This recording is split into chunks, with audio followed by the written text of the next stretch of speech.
refractor is private limited. Yes. My lord, in this matter, You're for the other side. I'm for the Right. response. Your lordship had on the previous occasion asked about the fact of the MSME. Yes, yes. My lord, the MSME registration documents have just arrived, have just reached me. It is an MSME registered organization, my lord. But Was the registration done before or after? before it was done long before. Then. But my lord, my point in this matter is the petitioner is not willing to undergo the MSME mechanism. And in this case, my lord, I would like to place the argument before your lordship that the MSME mechanism, our settlement mechanism, is an alternative mechanism which has been provided under law. It is undoubtedly valid. But at the end of the day, my lord, as your lordship very well knows, party autonomy is foremost. Party autonomy, it provides a mechanism under the MSME Act as well as under Section 11 of the Arbitration Conciliation Act. My humble point before your lordship is this is not covered before the MSME Act. MSME Act. If your lordship will kindly seize the MSME Act. Yes. Lordship will take up 18. Before that, lordship takes up 15 and onwards, Section 15 onwards.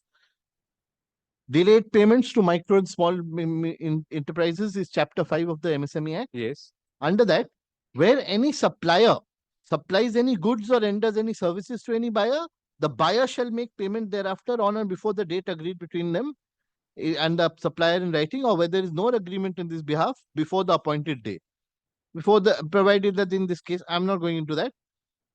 Then furthermore, it goes where any buyer fails to make the payment of any amount to the supplier as required under Section 15, buyer shall, notwithstanding anything contained in any agreement between the buyer and supplier and or in any law for the time being in force, be liable to pay compound interest with multi-rates to the supplier for the amount appointed.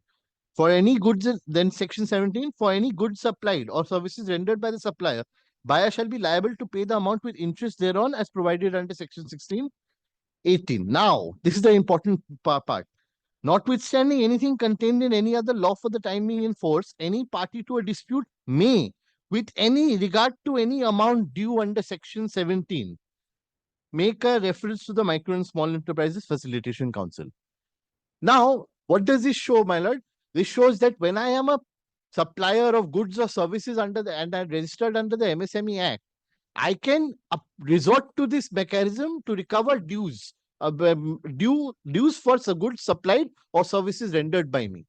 In this case, my lord, not only is this, and I'm not only making the argument that it is, first of all, I may make a reference to the Micro Small Enterprises Council, but also this is not a simpliciter case where I've supplied goods and not obtained payment.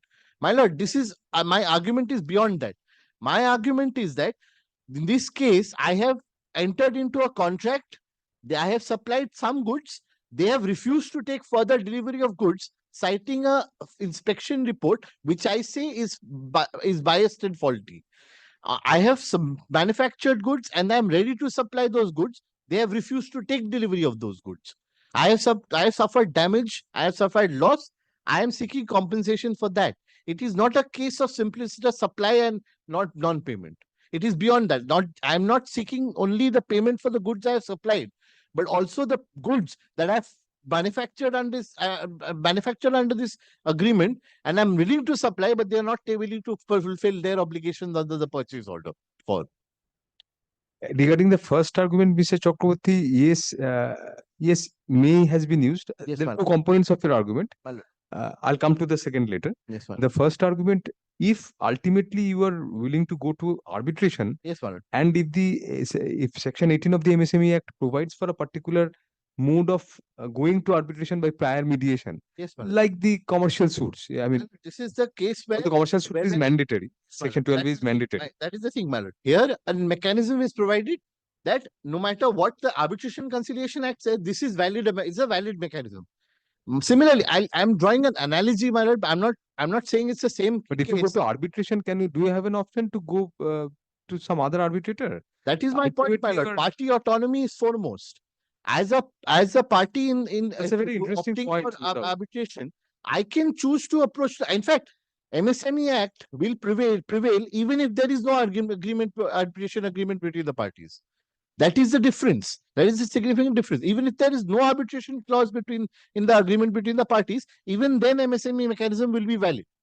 Here, I have a arbitration clause. I choose to go for the normal route of arbitration instead of going through the MSME mechanism. That is perfectly valid, my lord. So I'm drawing an analogy that in a normal commercial matter, where I have bought goods from a bought goods from a supplier of defective quality, I can choose to file a suit. I can choose to go to Consumer Disputes Redressal Forum. I cannot be compelled to go one way or the other. It is at the end of the day party autonomy which is foremost. That is the inherent principle of arbitration, is that parties should be free to choose their method of resolving disputes. And this is the case, but I am not inclined to go the MSME route. MSME mechanism might be even advantageous for me in some ways, because if an award is passed under MSME Act, they will have to deposit 75% of the awarded amount before they can challenge.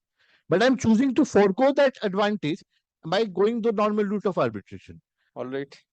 And what about the second? The second, there are two components of your claim. Yes, One is recovery under Section 17. Yes, but one part is the fact that I've given them goods which they have not paid for. Yes. Another part is that You have an I extra have a part of purchase order which has given an order for several other goods which I have not yet you want to supplied. compel them to take those goods also. Yes, In the alternative damages. alternative provides the So if there are two claims which goes beyond Section 17, then you Yes. say it's not merely not a covered, Section not 17 merely a Section scenario. 17 scenario.